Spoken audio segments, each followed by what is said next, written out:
quand Amara découvre l'implication de son père dans un sinistre complot visant à vendre des enfants innocents, son monde s'effondre.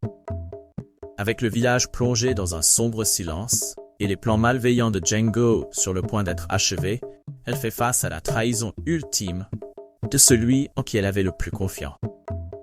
Désespérée et seule, Amara se précipite contre la montre pour mobiliser les villageois et contrecarrer le sinistre complot. Sachant que la vie de nombreux innocents est en jeu. Alors que les enjeux augmentent et que le danger se rapproche, le courage d'Amara sera-t-il suffisant pour découvrir la vérité et sauver son village du désastre? La tension monte jusqu'à un climax palpitant qui vous tiendra en haleine jusqu'à la fin.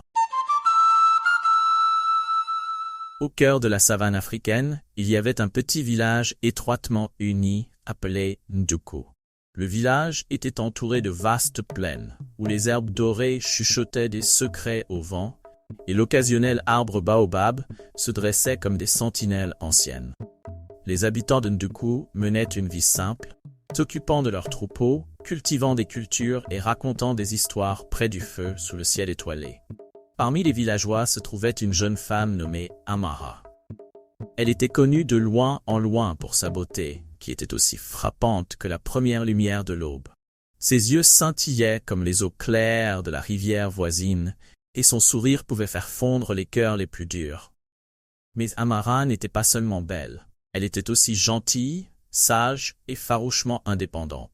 Elle vivait avec son père, Mozi, l'ancien du village, qui était respecté de tous pour sa sagesse et sa justice. Amara avait toujours été une rêveuse. Elle s'asseyait souvent près de la rivière, regardant l'eau couler, se demandant ce qui se trouvait au-delà de l'horizon. Elle aspirait à quelque chose de plus, quelque chose au-delà des rythmes familiers de la vie du village. Mais malgré son esprit agité, Amara aimait profondément son village et ressentait un fort sens du devoir envers son peuple. Un jour, alors que le soleil commençait sa descente et que le ciel flamboyait de teintes orange et rose, un groupe d'étrangers arriva à Nduku. Ils étaient dirigés par un homme grand et imposant aux yeux froids comme la pierre. Son nom était Django, et il prétendait être un commerçant d'une terre lointaine. Il apportait avec lui des cadeaux de beaux tissus, d'épices exotiques et de bibelots qui éblouissaient l'œil. Les villageois, intrigués par ces biens étranges et merveilleux, accueillirent Django et ses hommes à bras ouverts. Mais Amara se sentait mal à l'aise. Il y avait quelque chose chez Django qui la troublait. Son sourire n'atteignait jamais ses yeux, et ses hommes se déplaçaient dans le village comme des ombres, silencieux et vigilants. Elle fit part de ses inquiétudes à son père, mais Mozi les balaya d'un revers de main, les considérant comme l'imagination débordante d'une jeune femme. Il avait connu de nombreux commerçants de son temps, et Django n'était pas différent, lui assura-t-il. Au fil des jours, l'influence de Django dans le village grandit. Il charma les villageois avec ses récits de terres lointaines, ses promesses de richesse et de prospérité. Il parlait d'une grande ville au-delà des montagnes, où les rues étaient pavées d'or, et où les gens vivaient dans de grandes maisons en pierre. Tout ce qu'il demandait en échange de sa générosité était un petit morceau de terre près de la rivière, où il pourrait installer un poste de commerce. Mozi, désireux de voir le village prospérer, accepta la demande de Django, malgré les protestations continues d'Amara. La terre fut donnée, et bientôt une grande structure impressionnante commença à s'élever près du bord de la rivière. Mais chaque jour qui passait, l'inquiétude d'Amara grandissait. Elle remarqua que les hommes qui travaillaient sur le bâtiment ne venaient pas du village et ne parlaient jamais à personne. Ils arrivaient à l'aube et repartaient au crépuscule, leurs visages dissimulés sous des chapeaux à large bord. Un soir, alors que la lune était haute dans le ciel, Amara décida d'enquêter. Elle attendit que le village soit endormi et sortit discrètement de sa hutte, se déplaçant silencieusement dans les ombres. En s'approchant du nouveau bâtiment, elle entendit des bruits étranges venant de l'intérieur, des sons graves et gutturaux qui lui donnèrent des frissons dans le dos. Elle s'approcha furtivement, son cœur battant dans sa poitrine, et regarda à travers une fissure dans le mur. Ce qu'elle vit lui glaça le sang. À l'intérieur du bâtiment se trouvaient des cages, des dizaines d'entre elles. Et dans chaque cage se trouvait un enfant.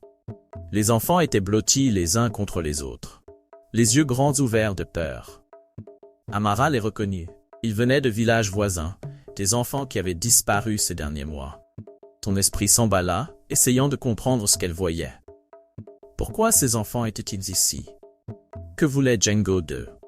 Avant qu'elle puisse réfléchir davantage, une main se posa sur son épaule. Amara se retourna pour se retrouver face à face avec Django. Ses yeux brillaient dans l'obscurité, et un sourire cruel se dessinait sur ses lèvres. « Tu ne devrais pas être ici », dit-il d'une voix basse et menaçante. La curiosité peut être dingue, mais Django n'était pas un imbécile. Il remarqua ses mouvements et rit, un son dur et grinçant qui résonna dans le bâtiment. « Tu crois pouvoir t'échapper, Amara? Il n'y a pas de sortie. Tu m'appartiens maintenant, tout comme ces enfants. » Le cœur d'Amara sombra, mais elle refusa d'abandonner. Elle devait trouver un moyen de s'échapper, non seulement pour elle-même, mais aussi pour les enfants. Elle ne pouvait pas laisser Django s'en sortir. Rassemblant tout son courage, elle se précipita désespérément vers la porte, espérant contre tout espoir pouvoir distancer Django. Mais juste au moment où elle atteignit la porte, celle-ci s'ouvrit en grand et elle entra en collision avec quelqu'un qui entrait. Elle recula en titubant, s'attendant à voir l'un des hommes de Django, mais à la place, elle se retrouva à regarder les yeux familiers et bienveillants de son père. « Mosey !» y a-t-elle, la voix étouffée de soulagement. Mais son soulagement fit de courte durée. L'expression de Mosey n'était pas celle de l'inquiétude, mais de l'intérêt froid et calculateur. « Amara, ma fille, dit-il, sa voix dénuée de chaleur. Pourquoi es-tu ici ?» La confusion et la peur saisirent Amara alors qu'elle fixait son père. « Père, ses enfants, Django, nous devons l'arrêter. » Mais Mosey secoua seulement la tête. « Non, Amara, Django et moi avons un accord. Les enfants ne sont que le début. Bientôt, Nduku sera riche au-delà de nos rêves les plus fous. » Le monde d'Amara s'effondra. Le père qu'elle avait aimé et en qui elle avait confiance était de mèche avec ce monstre. Les larmes remplirent ses yeux alors qu'elle réalisait l'ampleur de la trahison. Mais même alors que le désespoir de l'engloutir, une étincelle de défiance s'alluma en elle. Elle ne laisserait pas son père ou Django détruire son village. Avec une soudaine explosion de force, Amara repoussa son père et s'enfuit du bâtiment. Elle courut à travers le village, criant à l'aide, essayant de réveiller les autres, mais le village restait étrangement silencieux. C'était comme si un sombre sort avait été jeté sur Nduku et que personne ne pouvait entendre ses cris. Juste au moment où elle commençait à perdre espoir, une silhouette émergea des ténèbres. Un jeune homme nommé Kato, qui avait toujours admiré Amara de loin. Il avait entendu ses cris et était venu l'aider. Ensemble, ils coururent vers le centre du village, où se trouvait le grand tambour. Il n'était utilisé qu'en cas de grand besoin, pour convoquer tout le village. Kato frappa le tambour de toutes ses forces. Le son profond et résonnant à travers la savane. Lentement, les villageois commencèrent à sortir de leur hutte, somnolents et confus. Quand ils virent Amara et Kato debout près du tambour, leurs visages marqués par l'urgence, ils surent que quelque chose n'allait pas. Amara ne perdit pas de temps. Elle raconta aux villageois tout ce qu'elle avait vu, tout ce qu'elle avait appris. Il y eut des hochements d'horreur et d'incrédulité alors qu'elle relatait la terrible vérité sur Django et Mosey. Mais il n'y avait pas de temps pour le choc. Ils devaient agir rapidement, avant qu'il ne soit trop tard. Ensemble, les villageois s'armèrent de tout ce qu'ils pouvaient trouver. Bâtons, pierres, outils agricoles, et se dirigèrent vers le bâtiment près de la rivière. Mais quand ils arrivèrent, ils le trouvèrent vide. Django, Mosey et les enfants avaient disparu, volatilisés dans la nuit.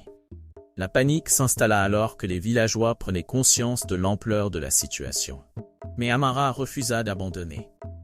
Elle savait qu'il devait suivre Django, qu'il devait sauver les enfants, peu importe, que cela prendrait.